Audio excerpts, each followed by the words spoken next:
వందనాలు సార్. వందనాలు సిస్టర్. వందనాలు పాస్టర్. దేవుని వాక్యాన్ని ధ్యానిద్దాం పిల్లరా. దేవుని వాక్యాన్ని ధ్యానిద్దాం. కీర్తనల గ్రంథము 90వ కీర్తన. కీర్తనల గ్రంథము 90వ కీర్తన 12వ వచనాన్ని చదువుకొని నేటి వాక్య ధ్యానాన్ని ప్రారంభించుకుందాం. కీర్తనల గ్రంథము 90వ కీర్తన 12వ వచనాన్ని చదువుకొని. నాకు జ్ఞాన హృదయము కలుగునట్లుగా చేయుము, మా దినములు లెక్కించుటకు మాకు నేర్పుము. చిన్న ప్రార్థన చేసుకుని వాక్య ధ్యానాన్ని కంటిన్యూ చేసుకుందాం. కృపా సత్య సంపూర్ణుడు అయిన మా ప్రియ పరలోకపు తండ్రి, పరిశుద్ధుడా, ఈ పవిత్రమైన పాదాలకు వందనాలు, వేలాది స్తుతులు, స్తోత్రములు తండ్రి. గడిచిన దినములన్నీ కూడా నాయన నీ కృపలో భద్రపరిచి మరి యొక్క నూతన దినాన్ని మాకు అనుగ్రహించి ఈ దినమంతా కూడా మీ కాపుదలు మా అందించారు. అందుని బట్టి మీ కృతజ్ఞతలు, స్తుతులు తెలియజేసుకుంటున్నాము తండ్రి. మీరు ఇచ్చిన ఈ దినమందు మీ సన్నిధిలో మీ సంకల్పం చొప్పున మేమంతా ఇలాగను కూడుకుని మా కొరకు దాచి ఉంచిన లేఖనములను ఆయన మేము ధ్యానించుకుని పోచుండగా మీరు నాతో మాతో మాట్లాడమని ప్రార్థించి వేడుకొచ్చు. మరి పాటల ద్వారా మిమ్మల్ని స్తుతించిన సహోదరులు జ్ఞాపకం చేసుకోండి నాయన. వారిని దీవించండి, నిండారుగా వారికి రావాల్సిన ఆశీర్వాదాలను దయచేయమని ప్రార్థిస్తాం. కుడి వచ్చిన ప్రతి ఒక్క విశ్వాసిని వారి కుటుంబాలను మీ కృపగలిగిన హస్తాలకు అప్పజెప్పుకోవచ్చు. రాలేకపోయిన వారిని జ్ఞాపకం చేసుకోండి, రావాలని ఆశపడుతున్న వారిని రప్పించండి. ఈ ఇమానియల్ ప్రేయర్ హౌస్ గ్రూప్లో జరుగుతున్న ప్రతి ఒక్క కార్యక్రమము సజావుగాను మీకు మహిమకరంగాను జరుగుతున్నదని మేము నమ్ముచున్నాము. అనేక ప్రార్థనలకు నాయన మీరు జవాబు వస్తున్నారు. అందుని బట్టి మీకు స్తోత్రములు. ఇంకనూ నాయన ఇందులో ఉన్న ప్రతి ఒక్క కుటుంబాన్ని జ్ఞాపకం చేసుకోండి ప్రభువా. వారి కోరికలను, విజ్ఞాపనలు అన్నీ కూడా నాయన మీ చిత్తానుసారము తీర్చమని ప్రార్థించి వేడుకుంటూ ఈ ప్రార్థనకు ఆదియు అంతం మీరై నడిపించమని ఈ ప్రార్థన అంతా కూడా ప్రభు యేసుక్రీస్తు వారి అతి పరిశుద్ధమైన నామంలో అడిగి వేడుకొనిచున్నాం తండ్రి. ఆమేన్. ఆమేన్. మంచిది ప్రియులారా. కీర్తనల గ్రంథము 90వ కీర్తన 12వ వచనాన్ని ఒకసారి మరలా చదువుతున్నాను. మాకు జ్ఞాన హృదయము కలుగునట్లుగా చేయుము, మా దినములు లెక్కించుట మాకు నేర్పుము. ఈ 90వ కీర్తన అనగానే మనందరికీ జ్ఞాపకం వచ్చేది ఎవరు రాసరిక?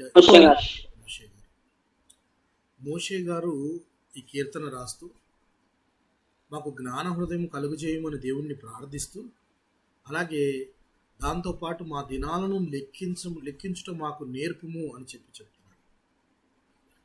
అంటే ఇందులో మనకి స్ట్రైట్గా అర్థమయ్యే పాయింట్ ఏంటంటే, దినాలు లెక్కించుట అంటే మా ఆయుష్ ఎంత తెలియజేయి, అంతేనా?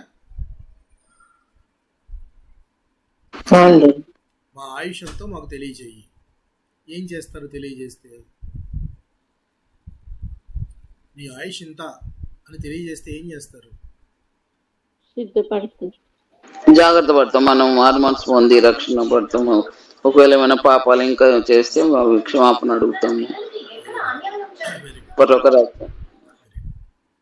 అయితే చివరి దినాలు అనేవి కనుక మనం ఎప్పుడైనా జ్ఞాపకం చేసుకుంటే, ఒక వ్యక్తి బ్రతికిన దినాలన్నిటికంటే చివరి దినాలు చాలా గొప్పగా ఉంటాయి. కానీ ఈ రోజున పరిస్థితులను బట్టి కొడుకులు కూతుర్లు చూడలేకపోతే పరిస్థితి వేరు. కానీ పెద్దరికము అనేది మనిషి యొక్క జ్ఞానానికి ఒక చోటు అని చెప్పొచ్చు, ఒక జ్ఞాన నిధి అని చెప్పొచ్చు. అవునా కాదండి? ఎందుకనంటే అనుభవము అనేక పాఠాలు నేర్పిస్తుంది. రైట్. ఈ మాటని నేనంటాం కాదు, ఐగుప్తు రాజైన ఫరో గారు కూడా నమ్మారు ఈ మాటని. ఎందుకు నమ్మాడు? యాకోబుని నీ ఏజ్ ఎంత అని అడుగుతున్నాడు. యాకోబు నీ ఏజ్ ఎంత అని ఫరో గారు కనపడగానే ఫస్ట్ అడిగిన ప్రశ్న. అంటే మూర్తిభవించిన ఆయన ముఖంలో ఆయన వయసుతో పాటు ఆయన జ్ఞానం కనబడుతుంది. నీ వయసు ఎంత అని అడిగాడు. దానికి ఆయన చెప్పిన సమాధానం ఏంటి చూద్దాం. చూడండి. ఆదికాండం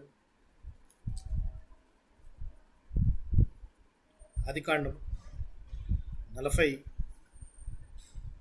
7వ అధ్యాయం 47వ అధ్యాయం 7, 8, 9 వచనాలు చూద్దాం. మరియు యోసేపు తన తండ్రి అయిన యాకోబును లోపలికి తీసుకుని వచ్చి ఫరో సమక్షమందు అతనిని ఉంచగా యాకోబు ఫరోను దీవించెను. ఫరో, నీవు జీవించిన సంవత్సరములెన్ని అని యాకోబు నడిగినందుకు యాకోబు, నేను యాత్ర చేసిన సంవత్సరములు 130, నేను జీవించిన సంవత్సరములు కొంచెము గాను దుఃఖ సహితమైనవిగా ఉన్నవి. అవి నా పితరులు యాత్ర చేసిన దినములలో వారు జీవించిన సంవత్సరములు అన్ని కాలేదని ఫరోతో చెప్పి ఫరోను దీవించి ఫరో ఎదుటి నుండి వెళ్ళిపోయాను. ఫరో గారు అడిగారు, నీ ఏజ్ ఎంత అని అడిగితే ఆయన, నేను 130 సంవత్సరాలు బ్రతికాను, అందులో నేను బ్రతికిన దినాలన్నీ కూడా ఎలా ఉన్నాయని చెప్తున్నాడు ఆయన. ఎలా ఉన్నాయని చెప్తున్నాడు? దుఃఖ సహితమైనవిగా, కొంచెంగాను దుఃఖ సహితముగాను ఉన్నవి. కొంచెంగా లేకుండా బాగా ఎలాబరేటెడ్గా ఎక్కువ దినాలున్నా ఆ దినాలు భరించలేవు మనుషులు. కొంచెమే ఉన్నాయి కానీ దుఃఖ సహితంగా ఉన్నాయి అని చెప్పుకోవచ్చు. నిజంగా యాకోబుని మనం మోసగాడు అని అంటాం, కానీ ఆలోచిస్తే నిజంగా తల్లిదండ్రుల దగ్గర నుంచి వెళ్ళిపోయి అన్నదమ్ముల దగ్గర యొక్క తోడు లేకుండా ఎక్కడో బ్రతికి మరలా భార్యలందరినీ పిల్లలందరినీ తీసుకొని వచ్చి మరలా అన్న దగ్గరకు వచ్చి తను చేసిన తప్పిదానికి 7 సార్లు సాగిలపడి మరీ అన్నకి నమస్కారం చేసి క్షమించమని చెప్పి, సో మరలా కుమారుడు పుట్టిన తర్వాత కుమారుడిని పోగొట్టుకోవటము, యోసేపును పోగొట్టుకోవటము, ఇలాగా ఆయన బ్రతికిన దినాలన్నీ కూడా ఒక చిన్న వచనంలో చెప్పేశాడు మొత్తం. This is the real meaning of life.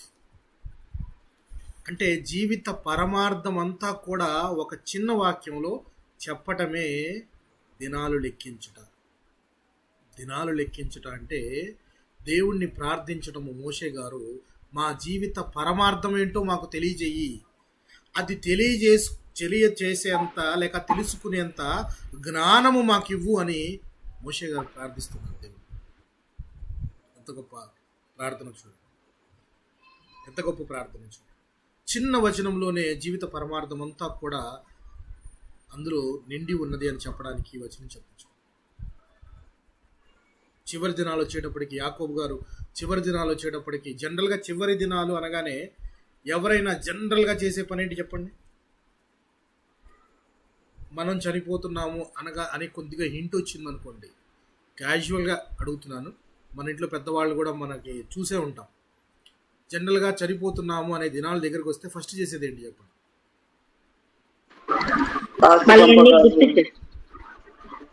తన ఇల్లు చక్క పెట్టుకోవడం, తన ఆస్తి ఎవరెవరికి ఇవ్వాల్సింది ఏంటిది అని ఇవ్వడం.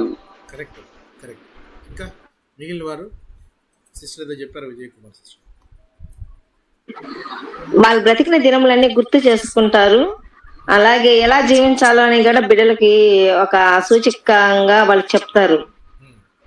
ఓకే, ఇక్కడ అమ్మ చెప్పింది కరెక్టే. ఎందుకంటే ఈ దినాలను బట్టి చనిపోతున్నామని తెలియగానే ఫస్ట్ ఆస్తి పంపకాలు, ఏ ఆస్తి ఉంది, ఎవరెవరికి ఏమేమి ఇవ్వాలి, ఏం చేయాలని సెటిల్మెంట్స్ చేస్తూ ఉంటారు.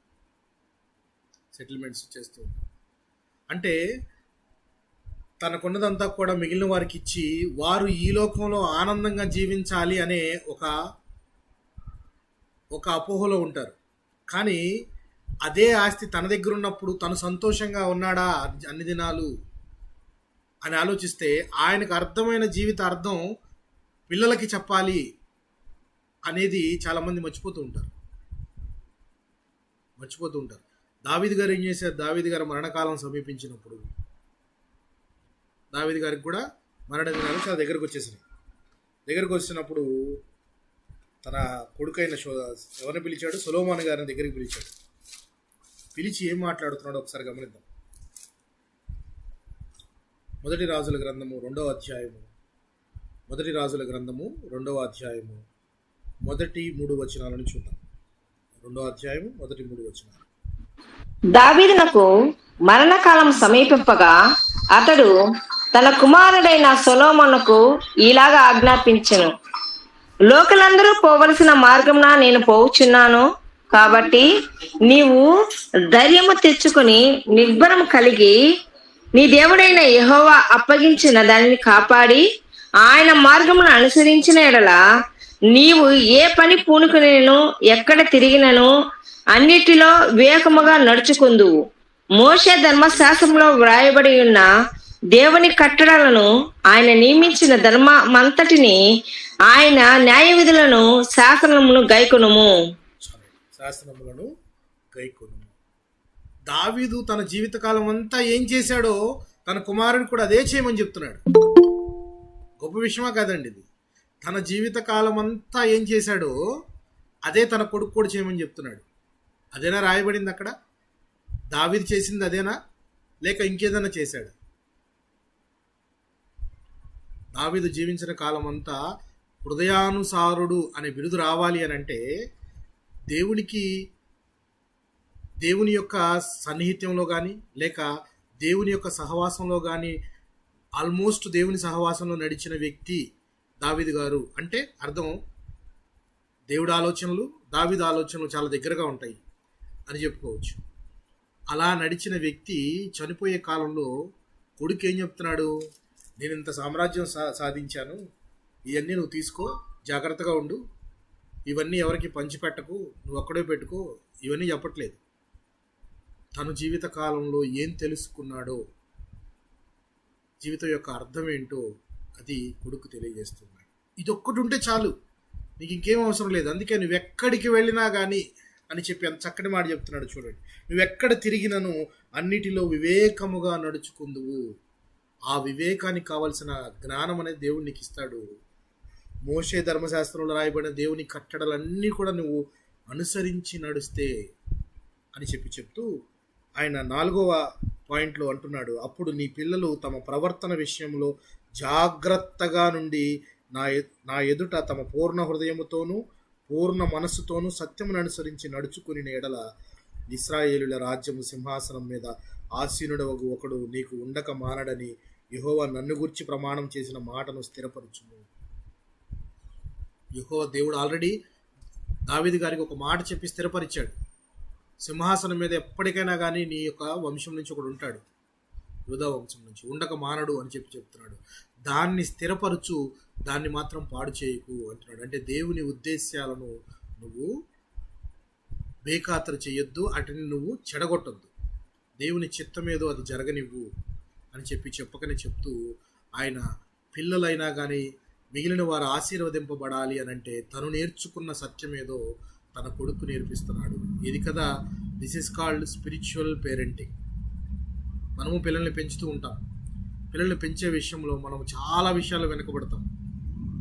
మనము ఈ లోకంలో ఎలా బతకాలి, ఈ అంకులు వస్తే ఏం మాట్లాడాలి, ఆ ఆంటీ వస్తే ఏం చెప్పాలి, లేక ఈ లోకాన్ని అనుసరించి ఏం మాట్లాడాలి, ఇవి నేర్పిస్తూ ఉంటాం. కానీ దేవుని విషయంలో మన జీవితంలో నేర్చుకున్న పాఠాలను వాళ్ళకి కథలుగా చెప్పి మనం వాళ్ళని ప్రోత్సహించలేకపోతున్నాం, చెప్పలేకపోతున్నాం. ఎందుకనంటే ఈ లోకంలో ఉన్నంత కాలము ఎందుకు యాకోబు గారు ఉన్న దినాలన్నీ దుఃఖ సహితంలో ఎందుకు అన్నాడు? ఆనందం లేదా? ఆనందం ఉంది కదా. కొద్దిగానే ఆనందపడలేదా యాకోబు గారు? ఆనందించాడా లేదా? ఆనందించాడు కదా. మంచి ఆస్తిపాస్తి వచ్చింది, తను ప్రేమించిన అమ్మాయిని పెళ్లి చేసుకున్నాడు. కొద్దిగా లేట్ అయినా కానీ పెళ్లి చేసుకున్నాడు. లేట్ అయింది కానీ పెళ్లి చేసుకున్నాడు. 12 గోత్రాలు ఇచ్చే గోత్రకర్తల్ని, ఆయన గోత్రకర్త, వాళ్ళందరినీ కన్నాడు. అంత మంచి జీవితంలో అనుభవించాడు, అందులో ఆనందం ఉంది. కానీ ఇక్కడ బ్రతికే దినాలన్నీ కూడా, ఈ లోకంలో బ్రతికే దినాలన్నీ కూడా దుఃఖ సహితములని పరమార్థం చెప్తున్నాడు. అంటే షార్ట్ లైఫ్, మనం ఉండేది ఈ భూమి మీద చాలా తక్కువ జీవిత కాలము అని చెప్పి తెలియజేస్తున్నాడు ఆయన. తక్కువ జీవిత కాలము, ఈ తక్కువ కాలంలో మన పట్ల దేవుని ఉద్దేశం ఏంటి అని మోషే గారు అడుగుతున్నాడు ప్రార్థిస్తూ. మా దినాలను లెక్కించడం మాకు నేర్పు అని అంటున్నాడు. సో ఎవరు ఈ మాట అడుగుతూ ఉన్నారు? భయంతో అడుగుతున్నాడు. ఎందుకంటే మా దినాలు ఎన్నో తెలిస్తే, ఇందాక చెప్పారు మీరు, మా దినాలు ఎన్నో తెలిస్తే, ఆయుష్ ఎంతో తెలిస్తే మనకి ఈ లోపల చక్కబెట్టుకోవలసిన పనులన్నీ కూడా చక్కబెట్టుకుంటాము, చక్కబెట్టవలసినవన్నీ కూడా చక్కబెట్టుకుంటాము అని ఇందాక చెప్పారు మీరు. మరి అలాగే మోషే గారు అడుగుతుంది, మరి మా దినాలు ఎన్నో లెక్క చెప్పము అని. ఆయన ఎందుకు అడుగుతూ ఉన్నాడు దేవుణ్ణి అనంటే, ఈ కొద్దిగా షార్ట్ స్పాన్ ఆఫ్ లైఫ్లో ఎంత జాగ్రత్తగా ఉండాలి, వివేచన ముందు జ్ఞానము కలుగునట్లు అని చెప్పి ఒక మాట రాశాడు ఆయన. జ్ఞానం ఏం చేస్తుంది చెప్పండి? జ్ఞానం ఎందుకు సొలొమోన్ గారు నాకు జ్ఞానమే కావాలి మిగిలినవన్నీ వద్దన్నాడు? విచక్షణ. విచక్షణ. జ్ఞానము అనేది మనకు పాపం వల్ల వచ్చే జీతము, వీటన్నిటిని తెలియజేస్తుంది. జ్ఞానం లేని వాళ్ళంటే పాపం ఎట్టిదైనా కానీ చక్కగా ఉన్నట్టు ఉంటే చాలు నాకు అని అనుకుంటాను. సో అందుకే తెలివిగా జ్ఞానం కావాలి అనుకున్న సొలొమోన్ గారు జ్ఞానంతో పాటు అన్నీ వస్తాయి అని చెప్పి అన్నీ వచ్చేస్తాయి. అయితే మోషే గారి విషయంలో కనుక, మోషే గారు రాస్తున్న మాటలను బట్టి కనుక మనం ఆలోచిస్తే, మోషే దేవునితో ఎలా మాట్లాడేవాడు చెప్పండి? లైక్ ఒక తండ్రితో మాట్లాడినట్ట, తమ్ముడితో మాట్లాడినట్ట, అయితే ఒక స్నేహితుడితో మాట్లాడినట్లా? ముఖాముఖిగా మాట్లాడి, ముఖాముఖి. ఓకే, సంబంధ బాంధవ్యాలు, తండ్రిగాను స్నేహితుడుగాను మాట్లాడారు. ఒక స్నేహితునిగా మాట్లాడేవాడు. ఇప్పుడు స్నేహితునిగా నేను మీతో మాట్లాడుతూ ఉంటే, ఫర్ ఎగ్జాంపుల్, మీకు నా పట్ల భయం ఉంటుందా, భయం ఉండదా? భయం ఉండదు. జనరల్గా ఉండదు. నేను స్నేహితుడు అనగానే స్నేహితుని పట్ల భయం ఉండదు, ఎందుకంటే చాలా స్నేహంగా మాట్లాడుకుంటున్నాం కదా అని చెప్పేసి. చూడు, నిర్గమాకాండంలో ఆయన ఏ విధంగా మాట్లాడుతున్నాడు ఒక మాటను చూద్దాం.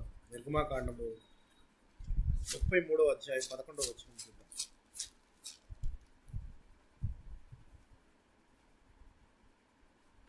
మనుషుడు తన స్నేహితునితో మాట్లాడినట్లు యెహోవా మోషేతో ముఖాముఖిగా మాట్లాడుచుండెను.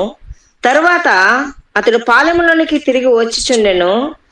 అతని పరిచారకుడును నూను కుమారుడైన యెహోషువ అను యవనస్తుడు గుడారంలో నుండి వెలుపలికి రాలేదు.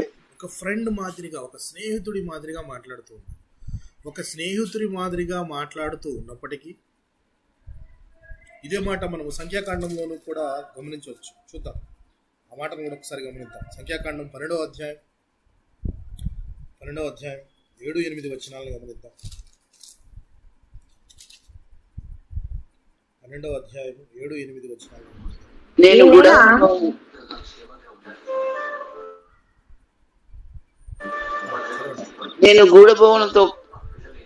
గూఢ భావనలతో కాదు, దర్శనమిచ్చి అతడు నా ఇల్లంతటిలో నమ్మకమైన వాడు. నేను గూఢ భావములతో కాదు, దర్శనమిచ్చి ముఖాముఖిగా అతనితో మాట్లాడుదును. అతడు యెహోవా స్వరూపమును నిదానించి చూచును. కాబట్టి నా సేవకుడైన మోషేకు విరోధముగా మాట్లాడుటకు మీరేలా భయపడలేదని నేను. మీరేలా భయపడలేదు అని. అంటే ఇక్కడ చూసారా, దేవుడే అంటున్నాడు, నేను గూఢభావములతో కాదు, దర్శనమిచ్చి ముఖాముఖిగా అతనితో మాట్లాడుతున్నానని. స్నేహితుడి మాదిరిగా మాట్లాడుతున్నాడు అని చెప్పేసి మనం ఇందాక అనుకున్నాం. ఇప్పుడు దేవుడే చెప్తున్నాడు, నేను అతనితో చాలా ముఖాముఖిగా, చాలా క్యాజువల్గా, గూఢార్థాలు ఏముండవు, డైరెక్ట్గా అతనితో చెప్పాల్సింది చెప్తున్నాను నేను. అంతటి వ్యక్తికి మీరు ఎందుకు భయపడలేదు అని చెప్పి మాట్లాడుతున్నాడు దేవుడు. సో ఇలా ముఖాముఖిగా మాట్లాడగలిగే వ్యక్తి కూడా ఒక భయముతో దేవుణ్ణి ప్రార్థిస్తూ ఉన్నాడు. ఆ వ్యక్తికి కూడా, అలాంటి వ్యక్తికి కూడా పాపము వలన, పాపం అంటే ఎంత భయంకరమైనది అని మోషే గారికి తెలుసా లేదా? తెలుసు. మోషే గారికి తెలుసు. ఒక రకంగా ఆలోచిస్తే ఇంత స్నేహితుడి మాదిరిగా ఉండే వ్యక్తి కూడా చేసిన పాపాన్ని బట్టి కనానుకు వెళ్ళలేకపోయాడు అని ఆలోచిస్తే పాపం యొక్క విలువ ఏంటో మోషే గారికి తెలుసంటారా? తెలుసు కదా మోషే గారికి? తెలుసు బ్రదర్. అంటే పాపం ఎంత భయంకరమైనది అనే జ్ఞానము మోషే గారికి ఉంది. కానీ దేవుని దృష్టిలో ఇల్లంతటిలోనూ నమ్మకస్తుడు అని పేరు. అలాంటి వ్యక్తి చేసిన చిన్న తప్పిదము కూడా దేవుడు క్షమించక అతన్ని కనానికి వెళ్లకుండా నువ్వు ఇక్కడే ఆగిపో అని చెప్పేసి అంతవరకే నీ సర్వీసెస్ అయిపోయినాయి అని చెప్పి ఆపేశాడు. అలాంటి వ్యక్తి కూడా అంటే స్నేహితుడిగా ఉంటే భయపడాల్సిన అవసరం లేదు అని మనం అనుకుంటున్నాము. కానీ అతను భయపడుతూ అడుగుతూ ఉన్నాడు, మా దినములు లెక్కించుట మాకు నేర్పుము. How many days are there in my life? నా దినములు లెక్కించుట నేర్పుము అంటే ఇక్కడ అర్థము మా జీవిత అర్థము పరమార్థం ఏంటో తెలుపుము. అలాగే ఈ జీవితకాలం అంతటిలోనూ కూడా మేము చేయవలసిన పని ఏంటో అది ఇంపార్టెంట్. చేయవలసిన పని ఏంటి అనేది చాలా ఇంపార్టెంట్. ఇప్పుడు ఈ లోకంలో మనం ఎంతకాలం అయితే బతుకుతున్నామో ఈ లోకంలో బ్రతికినంత కాలంలో మనం చేసే పనులకు ఒక జడ్జిమెంట్ డే రోజు వీటన్నిటికీ తగిన శిక్ష అనుభవించాలి అనే పాయింట్ అనేది అందరికీ తెలిసిందేనా? ఆన్సరబుల్ పోని మనం దేవుని సింహాసనం ఎదుట మనం అందరము జవాబు చెప్పవలసిన వారము అని అయితే తెలుసు కదా మనందరికీ.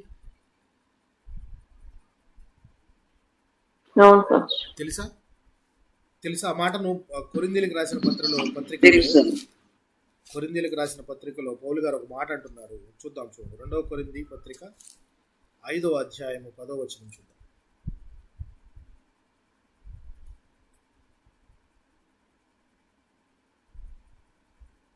కొరింథీయులకు రాసిన 2వ పత్రిక 5వ అధ్యాయము 10వ వచనాన్ని చదువుతున్నాను, గమనించండి. ఎందుకనగా తాను జరిగించిన క్రియల చొప్పున అవి మంచివైనను సరే చెడ్డవైనను సరే దేహముతో జరిగించిన వాటి ఫలమును ప్రతివాడును పొందునట్లు మనమందరమును క్రీస్తు న్యాయపీఠం ఎదుట ప్రత్యక్షము కావలెను.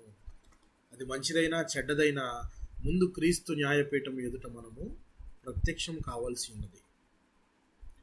ప్రతివానికి వారి వారి క్రియల చొప్పున ఫలితం ఇస్తానని చెప్పి దేవుడు ప్రకటన గ్రంథంలో తెలియజేశాడు. సో ఇప్పుడు మన క్రియల చొప్పున మనం ఇక్కడ బ్రతుకుతున్నంత కాలంలో మన క్రియలు ఎట్టివై ఉన్నవి అనంటే ఎట్టివై ఉన్నవి అనగానే మనకి అర్థమయ్యేది ఏంటంటే మన క్రియలు మంచివిగా ఉండాలా చెడ్డవిగా ఉండాలా అనేవి కూడా జాగ్రత్తగా గమనిస్తే మీరు మనుషుడు పెరిగి కొంత ఏజ్ వచ్చేటప్పటికి దేవుడి మీద ఎక్కువ ఇంట్రెస్ట్ పెరుగుతుంది, అవునా కాదా? బాల్యం నుంచి పోల్చుకుంటే మనిషి ఎదిగే కొందికి యవ్వన ప్రాయం దాటిన తర్వాత వాళ్ళే ఎక్కువ దేవుని పట్ల భయం కానీ దేవుని పట్ల భక్తి కానీ దేవుని పట్ల ఒక మంచి భావము కానీ కలిగి ఉంటారు అనడంలో కరెక్ట్ అంటారా రాంగ్ అంటారు? అంటే చివరి దశ వచ్చేటప్పటికి ఈ ప్రాయం యవ్వన ప్రాయం అన్ని దాటిపోయినాయి. చివరి దశ వచ్చేటప్పటికి వారికి దేవుని పట్ల ఒక భయం అనేది పెరుగుతుంది. అంటే ఎక్కువ దినాలు లేవు మనకి ఉన్న షార్ట్ లైఫ్లో దేవుణ్ణి ఎరగాలి, దేవుని గురించి మనము వెతకాలి అనే పాయింట్ని వారు అనుదినము అనుకుంటూ ఉంటారు. ఎందుకనంటే ఒక పాయింట్ మనం ఆలోచిస్తే చివరి దశ దాకా వెళ్ళి అంటే ముసలితనం దాకా మనం వెళ్తామా అని మనం ఎవరికైనా చెప్పగలం? మనం ఎవరైనా ముసలితనం దాకా వెళ్తాము అని చెప్పగలమా? చెప్పలేదు. రేపు పొద్దున very next day or very next moment, ఈ మూమెంట్ తర్వాత నెక్స్ట్ మూమెంట్ ఏం జరుగుతుందో కూడా మనకు తెలియనప్పుడు ఈ దినాలను మనము లెక్కేసుకుంటూ ఉండాలి. అంటే తక్కువ వచ్చేసిన దినాలు ఇంకా ఎన్ని దినాలు ఉన్నాయి మనవి అనుకుంటే ఈ తక్కువ లైఫ్లో మన జీవిత పరమార్థం ఏంటో మనం తెలుసుకోవాలి అని చెప్పేసి దేవుడు ఆశపడుతూ ఉంటాడు. భూమి మీద ఉన్నంత కాలంలో దేవుడు అనుకునేది ఏంటంటే మనమందరము పెరిగి జ్ఞానము కలిగి దేవుణ్ణి వెతకాలి అని చెప్పి ఆయన కోరుకుంటూ ఉంటాడు. దేవుణ్ణి వెతకాలి అని కోరుకుంటూ ఉంటే దానికి ముఖ్యంగా జ్ఞానం అవసరం. జ్ఞానం అవసరం. ప్రభు అయిన యేసుక్రీస్తు వారు లూకాసు వార్తలో ఒక ధనవంతుడు గురించి చెప్తూ ఉంటాడు. ఆ ధనవంతుడు అప్పటిదాకా లైఫ్ని ఎలా జీవించాడట, ఎలా జీవించేవాడని ఇష్టం వచ్చిన రీతిగా ఇష్టం వచ్చిన రీతిగా తాగుచు తినుచు గడుపుతూ ఉన్నాడు. తాగుచు తినుచు గడుపుతూ ఉన్నాడు. అతనికి గనక దినాలు తక్కువ, లేకపోతే ఈ దినాల్లో దేవుణ్ణి ఎరగాలి అనేది అతను తెలుసుకోవడానికి ఇష్టపడలేదా, లేదా ఇష్టపడ్డాడా?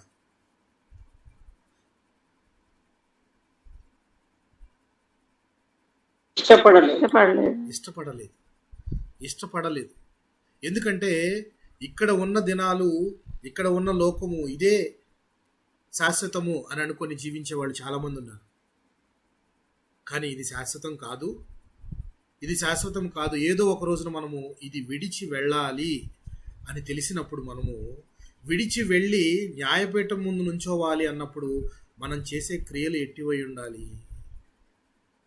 క్రియలు ఎట్టివై ఉండాలి? అవి వెలుగు సంబంధికులుగా తో ఉండాలి.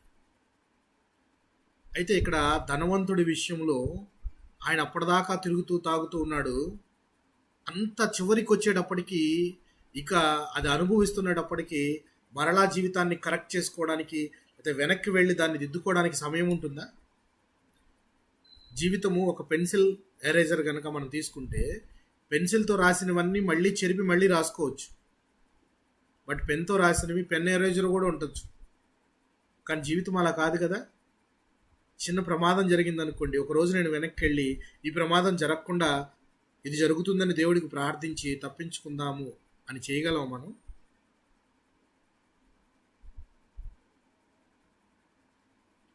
చేయగలమా మనం? చేయలేము. అది మన వల్ల కాదు. అది ఎందుకంటే అది మన వల్ల కాదు. సో అందుకనే డే అంటే ఒక్క రోజు యొక్క విలువ మనము తెలుసుకోవాలి అని దేవుడు ఇష్టపడుతున్నాడు. ఒక రోజు ఎందుకు మనము ప్రతిరోజు ఉదయాన్నే ఏం ప్రార్థిస్తాం చెప్పండి?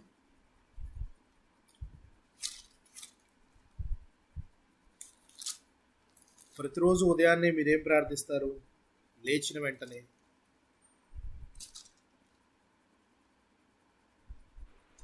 మరి ఒక దినం మన జీవితంలో దయచేసినందుకు వందనాలు.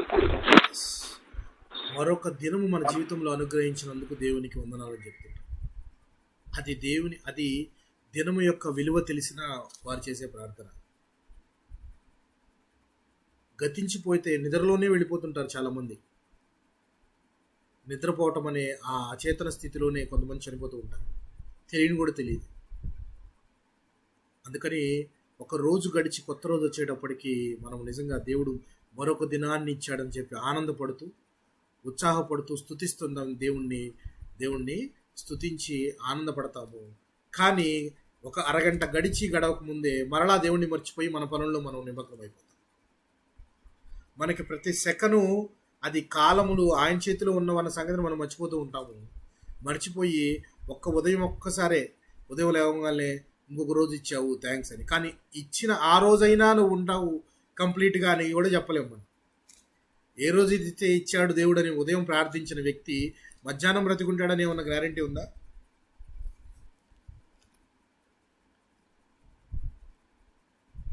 లేదండి. ప్రాణం ఎప్పటికైనా పోవాల్సిందే. సో ఈ తక్కువ షార్ట్ స్పాన్ ఆఫ్ లైఫ్లో, ఈ తక్కువ ఉన్న వ్యవధిలో దేవుడు మన పట్ల ఏం కావాలని కోరుకుంటాడంటే, జ్ఞానము కలిగి జీవించండి, జ్ఞానము నేర్చుకోండి, దేవుని ఎడల భయభక్తులు కలిగి ఉండండి. అక్కడ మోషే గారు చెప్పేది ఏంటి అంటే, దినమును లెక్కించుట అని అర్థం. అంటే జీవిత పరమార్థం తెలుసుకోండి. జీవిత పరమార్థం. చాలామంది ముసలి వారి దగ్గరికి, సన్యాసులైన వారి దగ్గరికి, చాలామంది దగ్గరికి వెళ్ళి అడుగుతూ ఉంటారు, అసలు ఏంటండి జీవిత పరమార్థం ఏంటి, 4 మంచి మాటలు చెప్పండి అని అడుగుతారు. 4 మంచి మాటలు చెప్పండి అనగానే సామెతల పుస్తకం తీసి సామెతల గ్రంథం ఇస్తే సామెతలన్నీ కూడా ఎటువంటివి? జీవితానికి అర్థం చెప్పేవేనా? ఇది జ్ఞానం కాదా? సామెతల గ్రంథంలో జ్ఞానం ఉందంటారా లేదంటారా? జ్ఞానం కలిగిన వ్యక్తి రాశాడు. జ్ఞానం కలిగిన వ్యక్తే కదా రాసింది ఇది. అవును. ఎంత గొప్ప జ్ఞానంతో రాశాడంటే అది క్లియర్గా మన జీవితాల్లో మనకు అర్థమైపోతుంటాయి. క్లియర్గా అర్థమైపోతుంటాయి. అయితే ఈ తక్కువ ఉన్న వ్యవధిలో జ్ఞానం ఎలా నేర్చుకోవాలి అనేది చాలా ఇంపార్టెంట్. అందుకే సామెతల గ్రంథంలో ఆయన 2వ అధ్యాయం మొత్తం కూడా జ్ఞానం గురించే రాయబడి ఉంటుంది. 2వ అధ్యాయం మొదటి 2 వచనాలు కనుక చదివితే నేను గమనించండి. నా కుమారుడా, నీవు నా మాటలను అంగీకరించి నా ఆజ్ఞల నీ యొద్ద దాచుకుని ఎడల జ్ఞానమునకు నీ చెవి యొగ్గి హృదయపూర్వకంగా వివేచన అభ్యసించిన ఎడల, తెలివికై మొర్రపెట్టిన ఎడల, వివేచనకై మనవి చేసిన ఎడల, వెండిని వెదకినట్లు దాన్ని వెదకిన ఎడల, దాచబడిన ధనమును వెదికినట్లు వెదకిన ఎడల, యెహోవా యందు భయభక్తులు కలిగి ఉండుట ఎట్టిదో నీవు గ్రహించదవు. జ్ఞానం ఎప్పుడైతే నీకు వస్తుందో అప్పుడు ఏం తెలుస్తుందట మనకి? యెహోవా యందు భయభక్తులు కలిగి ఉండుట ఎట్టిదో నీవు గ్రహించదవు. అంటే దేవుని ఎడల భయభక్తులు కలిగి జీవించటం ఎలాగో మనకు తెలుస్తుంది జ్ఞానం ఉంటే. ముందు దేవుడు ఆ జ్ఞానాన్ని తెలుసుకోండి అంటున్నాడు. జ్ఞానం అనేది మనకి రాగానే మనకి అర్థమయ్యే పాయింట్ ఏంటి? ఫస్ట్ పాయింట్, దేవుని ఎడల భయభక్తులతో జీవించటం ఎట్టిదో తెలుస్తుంది.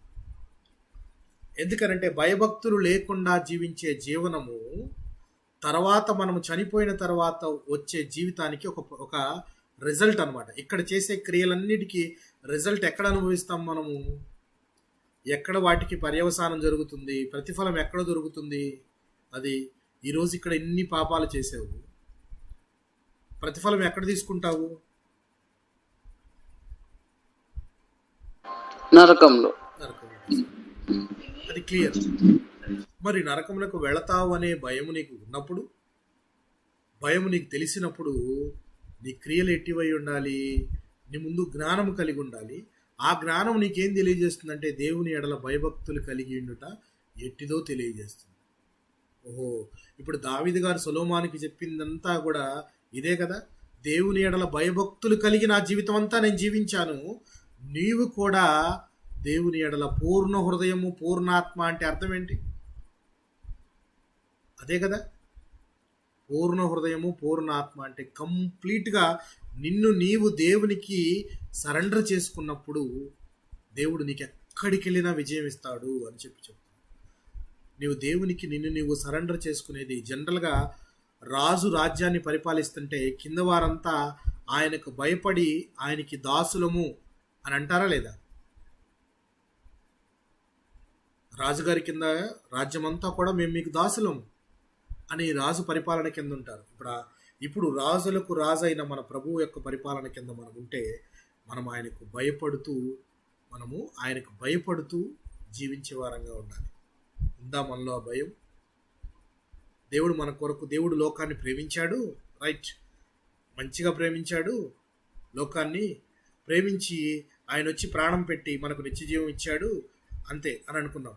కానీ ఇక్కడ ఒక పాయింట్ మనం గమనిస్తే, నిత్య జీవం ఇచ్చిన దేవుడు ఎవరినన్నా బలవంత పెడుతున్నాడా నిత్య జీవంలోకి రావడానికి?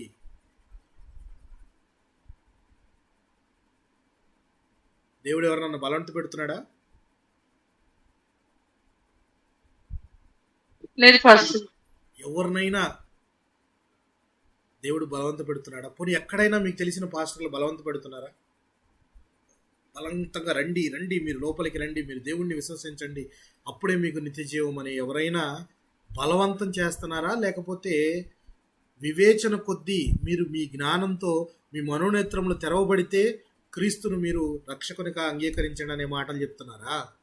లేకపోతే బలవంతంగా మీరు రావాల్సిందేను, రాకపోతే మీకు 1000 రూపాయలు ఫైన్, లేకపోతే మీకు 10,000 రూపాయలు ఫైన్ అని ఎవరన్నా బలవంత పెడుతున్నారా? కొన్ని బలవంత పెట్టి తీసుకొని వచ్చి బలవంతంగా వాడికి ఇష్టం లేకపోయినా బాప్తిజం కనుక ఇస్తే అది ఫలించిద్దంటారా?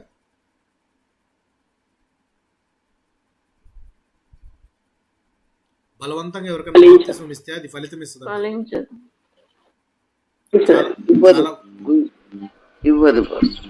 చాలా మంది పెళ్లిళ్ళప్పుడు బాప్తిజం తీసుకుంటుంటారు. ఎందుకు అంటే పెళ్లికి తప్పదు, కంపల్సరీ తీసుకోవాలట అని చెప్పేసి. అంటే నువ్వు పెళ్లి కొరకు మారుతున్నావు, పెళ్లి కొరకు దేవుణ్ణి విశ్వసిస్తున్నాం. But that is not correct. పోనీ ఆ సందర్భం పెట్టుకొని నువ్వు చేయటం వేరు, కానీ పెళ్ళి కావాలి అని అంటే ముందు కంపల్సరీగా బాప్తిజం తీసుకోవాలి అనేది రాంగ్ కాన్సెప్ట్. ఎందుకనంటే బలవంతంగా చేసేది కాదు. ఎప్పుడు జ్ఞానం కలిగి నువ్వు ముందు నీవు అంగీకరించి ముందుకు రావాలి, కానీ నీకు ఇచ్చేవాళ్ళు అంగీకరించి ముందుకు రావటం కాదు ఇక్కడ. అందుకే జ్ఞానానికి చెవియొగ్గాలి అని చెప్తున్నాడు. జ్ఞానం అనేది మనకి ఏం తెలియజేస్తుంది అని అంటే ఏది చెడు ఏది మంచి వివేచన శక్తిని కలుగజేస్తుంది, మరియు దేవుని ఎడల భయభక్తులతో జీవించడం ఎట్టిదో తెలియజేస్తుంది. భయంతో వణుకుతూ ప్రతిరోజు దేవునికి మనము కృతజ్ఞతలు చెప్తూ, ఇంకొక దినమిచ్చావు నాయన అని చెప్పి ఆయన కృతజ్ఞతలు చెప్తూ మనము ప్రార్థిస్తున్నాం. కానీ భయపడుతూ ప్రార్థించిన వ్యక్తులు నిజంగా మోషే గారు చూస్తే ఎంత భయము. స్నేహితుడుగా ఉన్నాడని తెలిసిన వ్యక్తే అంత భయపడి ప్రార్థిస్తున్నాడంటే చూడండి. 90వ కీర్తనలోనే ఇంకొక మాట చూద్దాం మనం. 90వ కీర్తనలోనే చూడండి, 90వ కీర్తనలోనే 3వ వచనాన్ని చూద్దాం.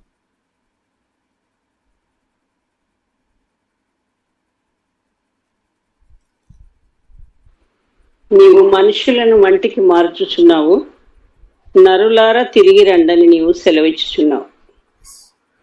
నీవు మనుషులను మంటికి మార్చుచున్నావు అంటే అర్థం ఏంటి ఇక్కడ?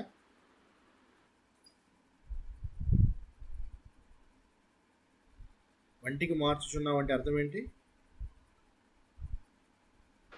మరణం. ఎస్, మనుషులను మంటికి మార్చడం అంటే మన్నైనది తిరిగి మంటికి వెళ్ళిపోతుంది. నరులను ఎక్కడికి రమ్మంటున్నాడు దేవుడు? తిరిగి రండని నీవు సెలవిచ్చుచున్నావు. తిరిగి రండని సెలవిస్తున్నావు అంటే తిరిగి ఆయన దగ్గరికి వెళ్ళవలసిందే, మనము వెళ్ళవలసిందే. సో ఇక్కడ చేసిన తప్పులన్నీ పట్టుకొని మనము తప్పులు చేసిన పుస్తకాన్ని, మనం చేసిన పాపాలన్నింటినీ కూడా ఒక పుస్తకంలో రాసి అది పట్టుకొని కనుక మనం వెళ్ళి ఇంట్లో నుంచుంటే, ఒక స్టూడెంట్ తప్పి తన తండ్రి ముందు నుంచుంటే, లేక ఒక పాపం చేసి ఆ జడ్జి ముందు నుంచుంటే ఎలా ఉంటుంది వాళ్ళకి? భయం ఉంటుందా ఉండదా? భయం ఉంటుంది. అదే భయము మనము ఇక్కడ ఉన్న జీవితకాలం అంతట్లో బ్రతికి భయాన్ని పెట్టుకొని బ్రతకాలి. మనం అసలు భయపడము. ఎందుకు భయపడమో తెలుసా? దేవుడు ప్రేమించిన విధానాన్ని బట్టి మనం దాన్ని చాలా ఈజీగా తీసుకుంటాం. దేవుడు ఎంతో ప్రేమించాడు మనల్ని. మనం ఇంకనూ పాపంలో ఉండగానే ఆయన మన కొరకు ప్రాణం పెట్టాడంటే అర్థం వీళ్ళు ఎటు మారరు, నేనే మారతాను, నేనే కిందకు వచ్చి వాళ్ళకి చెయ్యందిస్తాను, పైకి రాలేకపోతున్నారు అని నేనే అందిస్తాను అంటే ఎంత గొప్ప దయాహృదయుడు ఆయన, ఎంత గొప్ప తేజోమయుడు. ఆయన హృదయం ఎంత మంచిది, అందుకని ఆయన ఏం చేయట్లే అని అనుకుంటున్నారేమో. బట్ జడ్జిమెంట్ డే అనేది ఒకటి ఉంది అని తెలుసు కదా అందరికీ తెలుసు. సో అలాంటిది ఉన్నప్పుడు బ్రతుకు దినములన్నీ కూడా ఎలా బ్రతకాలి? మనము దేవుని పట్ల భయభక్తులు కలిగి బ్రతకాలి. భయము భక్తి ఎప్పుడు పక్కనే ఉంటాయి. భయము భక్తులు కలిగి బ్రతకాలి. చూడండి, ఆయన అంటున్నాడు మరలా 4వ వచనం చూద్దాం. నీ దృష్టికి 1000 సంవత్సరములు గతించిన నిన్నటి వలెనున్నవి, రాత్రి అందులో ఒక జాము వలె ఉన్నవి. 1000 సంవత్సరములు ఆయనకి ఎలా ఉన్నాయట? ఒక్కరోజు గతించిన నిన్నటి వలె ఉన్నవట. 7వ వచనం చూద్దాం. నీ కోపం వలన మేము క్షీణించుచున్నాము, నీ ఉగ్రతను బట్టి దిగులు పడుచున్నాము.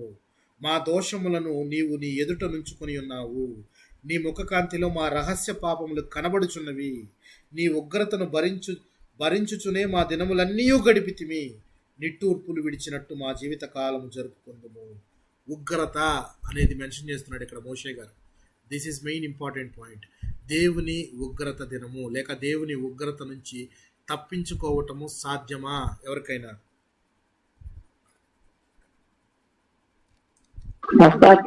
అసాధ్యం. నీ కోపము వలన మేము క్షీణించుచున్నాము, నీ ఉగ్రతను బట్టి దిగులు పడుచున్నాము. అంటే ఆయన కోపానికి బలవుతున్నాము అని ఎవరు చెప్తున్నారు?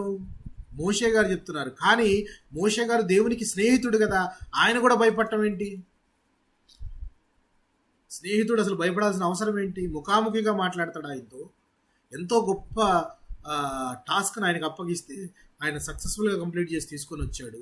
ఎన్నో సనుగులు, ఎన్నోసార్లు వారిని నాశనం చేస్తాను అని అంటే మోషే గారు ప్రార్థించి వారందరినీ కాపాడి, అయ్యో నాశనం చేయొద్దు, ఐగుప్తులంతా చూసి ఇందుకే దేవుడు తీసుకొచ్చాడని అనుకుంటారు అని చెప్పి అడ్డుపడి ప్రార్థించిన ఆ వ్యక్తినా దేవుని ఉగ్రతకు కూడా భయపడుతున్నాడు. దేవుని స్నేహితుడే దేవుని ఉగ్రతకు భయపడుతున్నాడు అని అంటే మనం భయపడాలా వద్దా?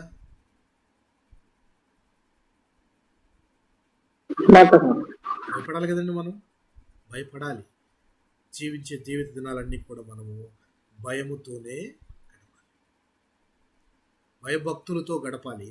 అయితే దేవుడు సృష్టించినప్పుడు దేవుడు తన సహవాసంలో ఉండాలని కోరుకున్నాడు. ఎప్పుడు దేవుడు కావాలని ఏదేళ్ళ నుంచి మనల్ని వెళ్ళగొట్టలేదు.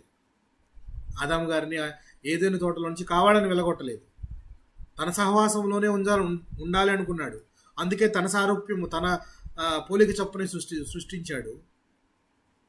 అంటే తన సహవాసంలో ఉండాలి అని కోరుకున్న దేవుడు ఎప్పటికైనా తన సహవాసంలోకి మనిషి వెళ్ళాలి అని కోరుకుని అలాగే గనక ఇక్కడ జీవిస్తే ఆ వ్యక్తికి మరణం అనేది గొప్ప విషయమే కాదు. జస్ట్ అడ్రస్ చేంజ్ అవుతుంది అంతే. దేవునితో ఈ లోకంలో కూడా సహవాసంతో నీవు జీవిస్తూ గనక ఉంటే మరణం అనేది నీకు అసలు గొప్ప విషయమే కాదు. ఆ వ్యక్తికి జస్ట్ అడ్రస్ చేంజ్ అవుతుంది. ఇంతకాలం ఇక్కడ ఉండేవాడు ఆయన, ఇక్కడుండి దేవుడితో మాట్లాడేవాడు. ఇప్పుడు ఎక్కడి నుంచి మాట్లాడుతున్నాడు? చనిపోయాడు అనుకుందాం. చనిపోయిన వ్యక్తి చనిపోక ముందంతకాలము దేవునితో చాలా చక్కగా మాట్లాడుతూ దేవుని యొక్క సన్నిహిత్యంలో, దేవుని యొక్క సహవాసంలో ఉన్నాడు. చనిపోయాడు. ఇప్పుడు ఎక్కడున్నాడు ఆయన? దేవుని దగ్గర, పరదైసులో దేవుని యొక్క కంఫర్ట్లో ఉన్నాడు. అంటే ఏం మారలా, జస్ట్ అడ్రస్ చేంజ్ అయింది అంతే. క్రైస్తవుడు ఎప్పుడు మరణాన్ని ఎలా చూడాలంటే అడ్రస్ చేంజ్. ఇక్కడ ఉండేవాళ్ళం ఎంతకాలం, ఇప్పుడు పారదైసులోకి వెళ్ళి దేవుని యొక్క కంఫర్ట్, దేవుడిచ్చే కంఫర్ట్ని మనము అనుభవిస్తూ ఉన్నాము. దేవుని యొక్క రాకడ కొరకు ఎత్తబడటానికి, మనము మహిమ దేహంతో ఎత్తబడటానికి క్రీస్తు యొక్క రెండవ రాకడ కోసం ఎదురు చూసే వారం ఎలా ఉంటాము? కంఫర్ట్ జోన్లో ఉంటాము. కానీ నరకయాతన పడుతూ ఉండేవారముగా ఉండము. అది ఎప్పుడు? భూమి మీద నువ్వు బ్రతికే దినాలన్నీ కూడా దేవునితో సహవాసము కలిగి జీవిస్తూ, భయభక్తులు కలిగి జీవిస్తూ, పూర్ణ హృదయంతో పూర్ణాత్మతో ఆయన్ని సేవిస్తూ ఉన్నప్పుడే నీ యొక్క అడ్రస్ చేంజ్ అనేది నువ్వు ఫీల్ అవుతావు. దేవుడు మనం డిజైన్ చేసింది ఏమి సాధించాలి మనము అనడానికి 2 మాటలు చూద్దాం. చూడండి, కీర్తనల గ్రంథము 37వ కీర్తన 23వ వచనాన్ని చూద్దాం.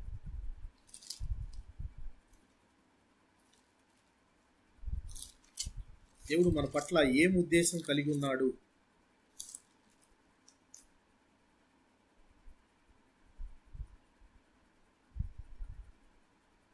ముప్పై 37వ కీర్తన 23వ వచనం తీసిన వారు చదవండి.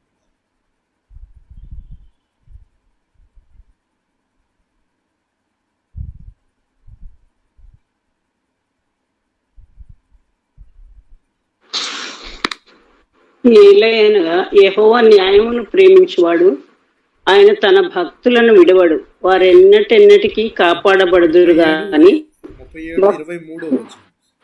23 ఒక్కని నడత యెహోవా చేతన స్థిరపరచబడును, వాని ప్రవర్తన చూచి ఆయన ఆనందించును. ఎట్టి ప్రవర్తన కలిగి ఉన్నావు నువ్వు? ఆ ప్రవర్తన దేవుణ్ణి ఆనందింపజేసేదిగా ఉందా? భయభక్తులు కలిగి భక్తి శ్రద్ధలతో ఉన్నావా? యోబు గారు అనుదినము బలులు అర్పించేవాడట. అనుదినము ఎందుకు అర్పించేవాడు? ఆయన ఒక్కడి కోసం అర్పించేవాడా?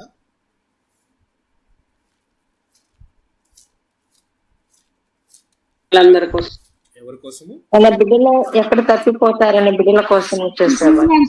అర్పించేవాడు. ఎందుకు? ఏంటది? అదేంటిది చెప్పండి, ఏంటది? తన బిడ్డలు ఆ విందులో పాల్గొన్నప్పుడు దేవునికి విరోధంగా జీవిస్తున్నారేమో అని, దేవుని దూషిస్తారేమో అని, దేవుని ఎదుట పాపం చేస్తారేమో అని పాపాత్మక బలి ఆయన అర్పిస్తూ ఏంటి దాన్ని ఏమంటారు? ఎందుకు అలాగా? దాన్ని ఏమంటారు అంటున్నాను నేను. చేస్తారేమో, తప్పు చేస్తారేమో అనేది ఏంటి? భయభక్తులండి. భయం. భయం. This is the point. ఏంటి భయం. భయము? యోబు లాంటి వ్యక్తి భయము కలిగి జీవిస్తూ ఉన్నాడు. భయము కలిగి నువ్వు జీవిస్తున్నావా? అది మన ఇంపార్టెంట్ పాయింట్. వాళ్ళు చేస్తారేమో, తప్పిపోతారేమో, తప్పిదం మా ఎడల జరుగుతుందేమో అంటే ఊహలో కూడా తప్పును భరించలేడు యోబు. ఊహలో కూడా పాపాన్ని భరించలేడు యోబు. తన తలంపుల్లో కూడా దేవుణ్ణి స్మరించక దూషించటం అనేది ఆయన ఒప్పుకోడు. మనకుందా అట్టి ప్రవర్తన ఇప్పుడు మనం చదువుకున్న కీర్తన గ్రంథంలో ఒకని ప్రవర్తన చేత దేవుడు ఆనందింపబడతాడు. యోబు ప్రవర్తన దేవుణ్ణి ఆనందింపజేసిందా లేకపోతే బాధించిందా? ఆనందింపజేసిందండి. ఆనందింపజేసిందండి. యోబు ప్రవర్తన ఆనందింపజేసిందా? అంత గొప్ప ప్రవర్తన కలిగి ఉన్నాడు అని అంటే ఎట్టి ప్రవర్తన కలిగి ఉన్నాడు? ఆయన ప్రవర్తనలో ఫస్ట్ అండ్ ఫార్మోస్ట్ పాయింట్ మనం గమనించాల్సింది ఏంటి? ఆయనకి ముందు ఏముంది దేవుని పట్ల? ఆయనకి భయభక్తులండి. భయభక్తులు ఉన్నాయి. భయము భక్తి ఉంది, భయం ఉంది. భయం ఉంటే ఆయన తన కొరకు మాత్రమే చేసుకోవటం లేదు. బలులు అర్పిస్తున్న ఏదైనా కానీ తన కుమారులు కుమార్తెలు వాళ్ళు కూడా తప్పు చేస్తారేమో అంటే నీవు నీ కుటుంబం అంతా కూడా భయభక్తులతో ఉండాలి అని చెప్పే దేవుడు చెప్తూ ఉన్నాడు. యోబు గారు మనకు నేర్పించే పాఠం అదే. స్పిరిచువల్ పేరెంటింగ్ అంటే అదే. ఎలాగ దావీదు గారు సొలొమోను గారికి చెప్పారో యోబు కూడా అలాగే చెప్తున్నాడు.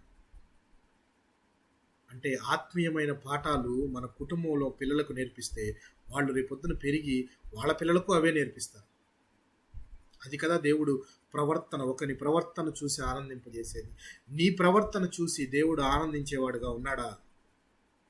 లేక నా ప్రవర్తన చూసి దేవుడు ఆనందించేవాడుగా ఉన్నాడా? ముందు మన ప్రవర్తన ఎట్టిదై ఉండాలని తెలుసుకోవాలంటే ముందు మనం జ్ఞానం కలిగి నడుచుకోవాలి. ఆ జ్ఞానం ఎక్కడుంటుంది? ఎక్కడుంటుంది? జ్ఞానం ఎక్కడుంటుందండి? దేవుని యొద్దనే ఉంది. దేవుని ఉంటుంది. జ్ఞానము జ్ఞానాధారము నేనే అన్నాడు ఆయన. అంటే నీవు ఆయన్ని వెతకాలి. ఆయన్ని వెతికినప్పుడు నీకు కావలసిన జ్ఞానం అంతా దొరుకుతుంది. ఇప్పుడు ఆయన ఎక్కడ ఎతకమంటారండి? ఇజ్రాయెల్ దేశం వెళ్ళాలా మేము? లేక గలిలే సమరయ ప్రాంతాల్లో తిరగాలా? లేక బబులోను వెళ్ళాలా? ఎక్కడికి వెళ్ళాలి ఆయన ఎతకాలంటే?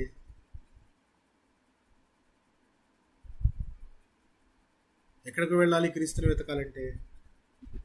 ఎక్కడికి వెళ్ళని అవసరం లేదు, మన హృదయంలోనే అనుభవం. దేవుడు క్రీస్తు వారు కూడా ఎవరైనా ఇందాక చెప్పాను నేను, చనిపోవటం దగ్గరికి వచ్చేటప్పుడు వాళ్ళు ఎలాంటి మాటలు చెప్తారు అని అంటే జ్ఞానయుక్తమైన మాటలు చెప్తారు. దేవుడు కూడా యేసుక్రీస్తు వారు కూడా తాను చనిపోతానని తెలిసినప్పుడు, తాను అప్పగించబడబోతున్నానని తెలిసినప్పుడు శిష్యులందరికీ కూడా మొదట చెప్పిన పాయింట్ మెలకువగా ఉండి ప్రార్థించండి అంటే మెలకువగా ప్రార్థన, మెలకువతో కూడిన ప్రార్థన ఒకటి. అలాగే ఆయన వెళ్ళిన తర్వాత చేయబోయే పనులు కూడా ఆయన మనకు చెప్పి వెళ్ళాడు. నేను మరలా వస్తాననే పాయింట్, నేను వెళుతున్నాను అక్కడ మీ కొరకు స్థలం సిద్ధపరుస్తాను అని చెప్పే పాయింట్. అంటే జనరల్గా ఈ పాయింట్లన్నీ కూడా వెళ్ళిపోతున్నప్పుడు చెప్పే మాటలు ఎలా ఉంటాయి? ఆదరణతో కూడినవిగా ఉంటాయా లేక గద్దించేవిగా ఉంటాయా?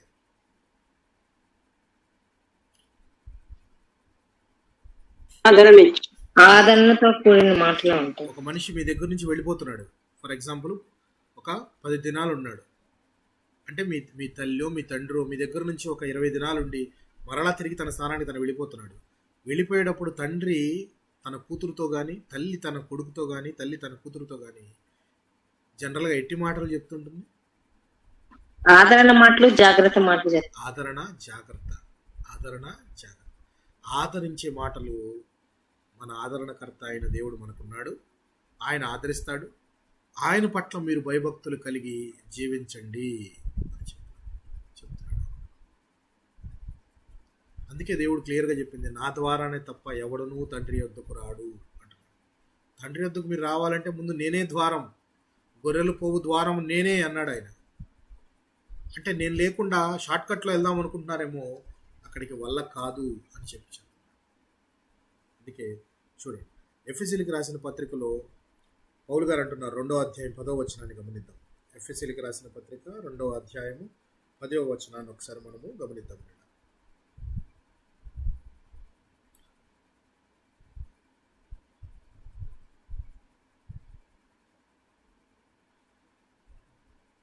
చదువుతున్నాను, గమనించండి. ఎఫెసీయులకు రాసిన పత్రిక 2వ అధ్యాయము 10వ వచనము. మరియు వాటి వెంట మనము నడుచుకునవలనని దేవుడు ముందుగా సిద్ధపరిచిన సత్క్రియలు చేయుటకై మనం క్రీస్తు యేసునందు సృష్టింపబడిన వారమై ఆయన చేసిన పని అయి ఉన్నాము. ఆయన చేసిన పని అయి ఉన్నాము. ఎందుకు సృష్టించాడు దేవుడు అనే పాయింట్ ఇక్కడ మీకు అర్థమవుతుందా? ఈ పాయింట్ని జాగ్రత్తగా చదవండి, జాగ్రత్తగా మరొకసారి చదువుతున్నాను చూడండి.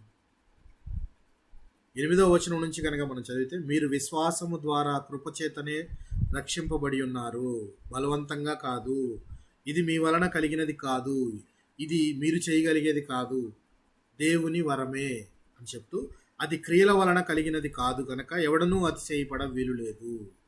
రైట్. తర్వాత, మరియు వాటి యందు మనము నడుచుకొనవలెనని దేవుడు ముందుగా సిద్ధపరిచిన సత్క్రియలు చేయుటకై, దేవుడు సిద్ధపరిచిన సత్క్రియలను చేయటానికే మనలను దేవుడు సృష్టించాడు. ముందుగా ఏర్పరచబడిన సత్క్రియలు చేయటానికే.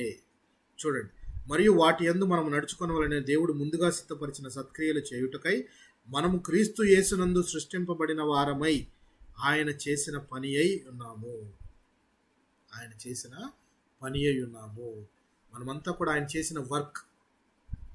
ఆయన ఎంత గొప్ప పని చేశాడు అనగానే, ఆకాశ నక్షత్రాలను చూసినప్పుడు కానీ, భూమిని చూసినప్పుడు కానీ, సముద్రాన్ని చూసినప్పుడు కానీ, వీటన్నిటి చూసినప్పుడు మీకు ఒక ఆశ్చర్యం ఎప్పుడైనా కలిగిందా లేదా?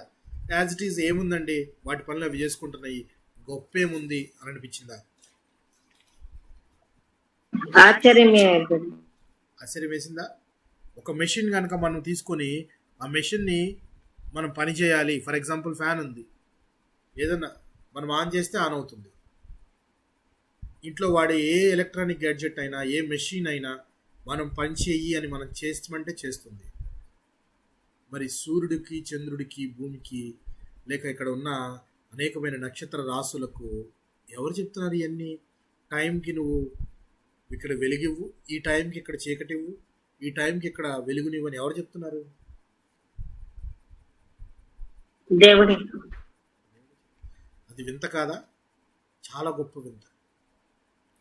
ఇలాంటి వింతలన్నీ చాలా ఉన్నాయి. దేవుడు చాలా పడవేశాడు. అవన్నీ మనం తెలుసుకోవాలి, మన జ్ఞానం కలగాలి, మనకి జ్ఞానంతో దేవుణ్ణి తెలుసుకోవాలి అని చెప్పి ఇలాంటివెన్నో పెట్టించాడు దేవుడు లోకం. వీటన్నిటిని మనం చూచుట ద్వారా, వాటిని అనుభవించడం ద్వారా దేవుని యొక్క గొప్పతనాన్ని మనం తెలుసుకుంటూ ఉంటాం. నిజంగా దేవుడు చాలా గొప్పవాడు, ఎంత గొప్ప సృష్టి, ఎంత గొప్ప కథ అని చెప్పి అనుకోవచ్చు. వాటన్నిటిని చూసినప్పుడైనా దేవుడి యొక్క చేతి పని మనకు అర్థం కావాలి. నిజంగా ఎంత గొప్ప సృష్టికర్త అయినా అని చెప్పి దేవుని గురించి మనం అర్థం కావాలి. చూడండి, సో దినాలను గనక లెక్కించటము అనేది మనకు అలవాటు పడితే మనం దేనిలో గడుపుతాము? జ్ఞానాన్ని వెతకటంలో గడుపుతాము. This is very very important point.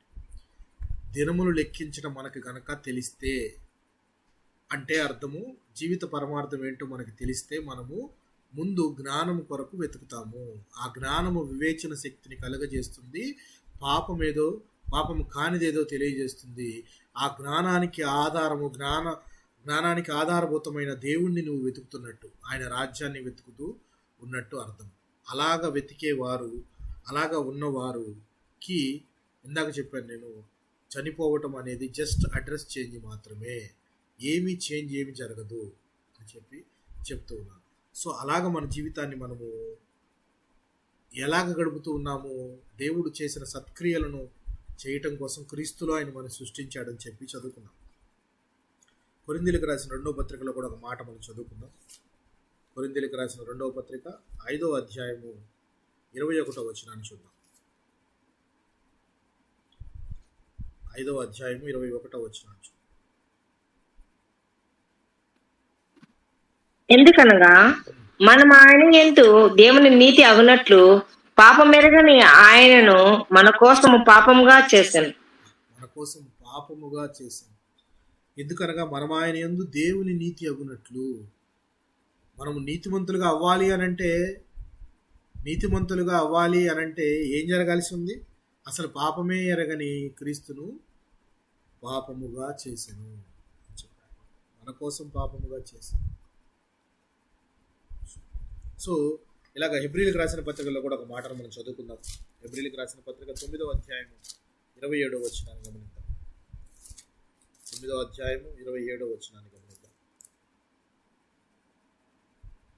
మనుషులొక్కసారే మృతి పొందవలనని నియమింపబడేను, ఆ తర్వాత తీర్పు జరుగును.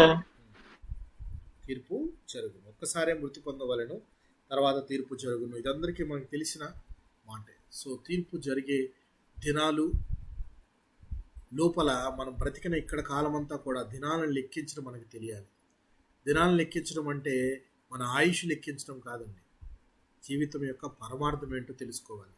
ఎందుకోసం చేయబడ్డాం మనము, ఎందుకు ఈ లోకంలో ఉన్నాము, ఈ లోకంలో మనం చేయవలసిన పని ఏంటి అని మనము తెలుసుకోవాలి. చివరిగా ఒక మాట చదువుకొని మనం ముగించుకుందాం. లూకాసు వార్త 12వ అధ్యాయము 33వ వచనాన్ని గమనిద్దాం. మనం అనేక మార్లు చదువుకునే మాట ఇది. లూకాసు వార్త 12వ అధ్యాయము 33వ వచనాన్ని గమనిద్దాం.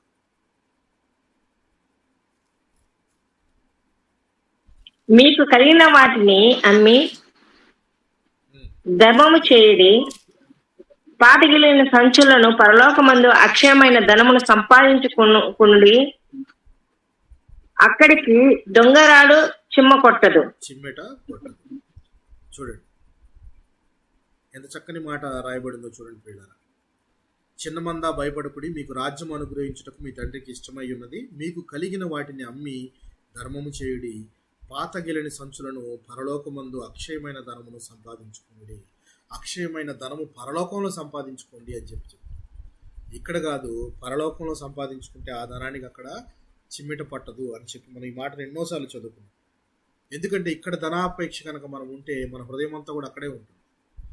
సో ఈ జీవితం అనే షార్ట్ లైఫ్లో బాగా సంపాదించుకున్నాము, కానీ అనుభవించే రోజు వచ్చేటప్పటికి తిరిగి వెళ్ళిపోవాల్సి వచ్చింది, దేవుడు పిలుపు వచ్చింది అంటే సంపాదించిన ఆస్తి అంతా ఏమైపోతుందో తీసుకెళ్ళగలుగుతామా?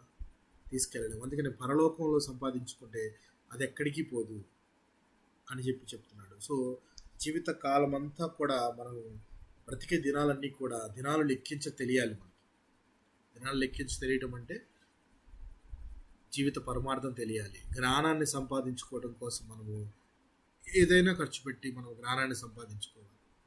ఆ జ్ఞానము వివేచన శక్తిని తెలియజేస్తుంది. ఆ జ్ఞానానికి ఆధారమైన దేవుని యొద్దకు మనల్ని తీసుకుని వెళుతుంది. ఆయనను మనము స్తుతిస్తూ ఉంటే ముందు భయభక్తులతో ఆయన మనం ప్రార్థించే వారంగా ఉండాలి. భయభక్తులతో ప్రార్థించే వారంగా ఉండాలి. ఆ భయం లేకుండా మనకి ఎటు బాప్తిసం ఇచ్చేసాడు దేవుడు, నిత్యజీవం ఆల్రెడీ వచ్చేసింది, ఇక మనము ఇప్పుడు భయపడితే ఏంటి, భయపడకపోతే ఏంటి? ఒక్కసారి రక్షింపబడిన వారు పర్మనెంట్గా రక్షింపబడినట్టేనా, లేకపోతే రక్షణ పోగొట్టుకుంటారా? పర్మనెంట్ గా రక్షణ పొందిన ఒకసారి మిగిలిన వారు చెప్పండి. ఇంకా పొందినట్టే రక్షింపబడినట్టే, ఒకసారి మీరు కానీ రక్షింపబడ్డారు, క్రియలకు ఫలం. ఒక్కసారి మీరు రక్షింపబడ్డారు, రక్షణలోకి నడిచారు, కానీ మీ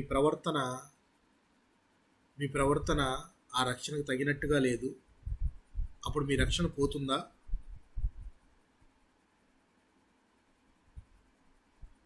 పోదు. గ్యారంటీ అనేది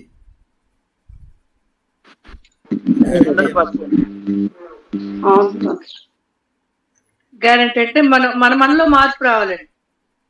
మార్పు వచ్చింది, కానీ మరలా మారిపోయాం, మరలా మార్పు వచ్చింది. మనిషి మారాడు, బాప్తిజం తీసుకున్నాడు, మరలా మారాడు, నాకు అక్కర్లేదు ఇది అని.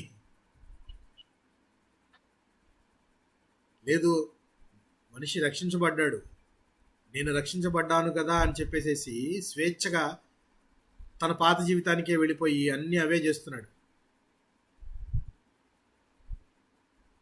పాత జీవితానికి వెళ్ళిపోయి తన కార్యక్రమాలు అలాగే చేస్తున్నాడు, మరలా దానిలోనే ఉంటున్నాడు. రక్షణ పోగొట్టుకుంటాడా? అప్పుడు పోగొట్టుకోడు. రక్షణ పోగొట్టుకోడు, కానీ ఆయన ఆత్మీయ జీవితంలో ఆయన ఎదగకపోతే ఆయన నష్టపోతాడు. శిక్ష ఉంటది అని. పోగొట్టుకోడు కానీ దానికి తగ్గ ఫలితం దేవుని దగ్గర.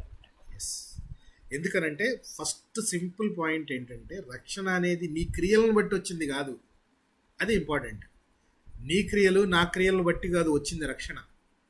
దేవుడిచ్చే రక్షణ నీ క్రియలను బట్టి నా క్రియలను బట్టి ఇచ్చింది కాదు. నేను మంచి పనులు చేశానని నన్ను రక్షణలోకి నడిపించలేదు, నేను చెడ్డ పనులు చేశానని నన్ను రక్షణలోకి నడిపించలేదు. ఇది దేవుని వరమే, మనం అతిశయపడాల్సిన అవసరం లేదు. బట్ కానీ నీవు చేసిన పనుల కింద కరుణ సిస్టర్ గారు చెప్పినట్టు చేసిన పనులకు ప్రతిఫలము అనుభవించక తప్పదు. అది ఎప్పుడు? దేవుని యొక్క న్యాయపీఠం ఎదురు నీవు నుంచున్నప్పుడు. అక్కడ ఒక రిజిస్టర్ ఉంటుంది, ఆ రిజిస్టర్లో అన్నీ రాయబడి ఉంటాయి, గ్రంథములో లిఖితమై ఉంటుంది, ప్రతిదీ రాయబడి ఉంటుంది, ప్రతి దానికి సమాధానం చెప్పవలసిన అవసరము ఉంటుంది. రక్షణ అనేది ఎందుకనంటే ఒక పాయింట్ ఆలోచిస్తే మనిషి పాపం చేశాడు, రక్షణ ఇవ్వాలి అని దేవుడు ప్రేమించి రక్షణ ఇచ్చాడు. కానీ రక్షణ ఇచ్చే సమయానికి మనిషి ఏమన్నా మారాడా? అదే స్థితిలో ఉన్నాడా?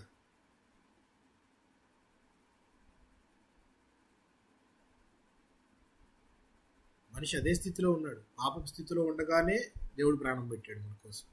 అది గొప్ప విషయం.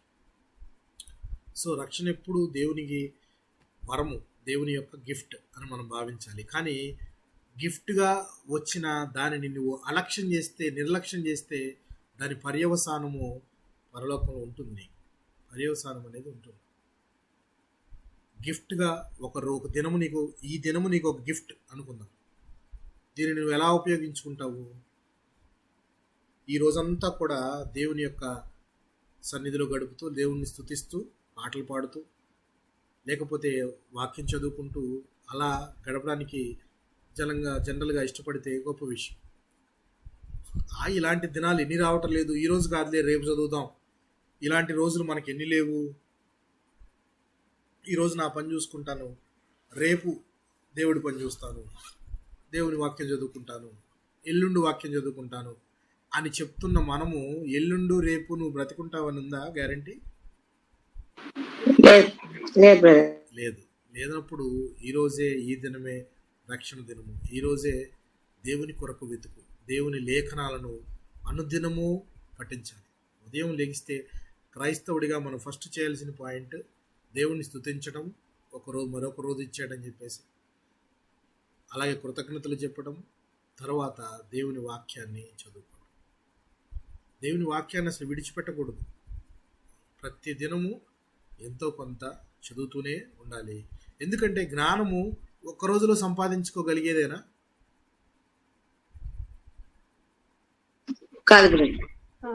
ఒక్క రోజులో మనం అన్నీ అవగతం చేసుకోలేము. డే బై డే దినదినము వృద్ధి పొందుతూ రూపాంతరం పొందే విధంగా ఉండాలి. అంటే జ్ఞానం ఒక్కసారిగా మనకి రాదు. రోజు కొద్దిగా నేర్చుకుంటూ ఉండాలి. ఆ నేర్చుకుంటూ దేవుణ్ణి ఎరుగుతూ ఆయన సారూప్యంలోకి మార్చబడాలి. ఇది దేవుడు మన పట్ల కోరుకున్న.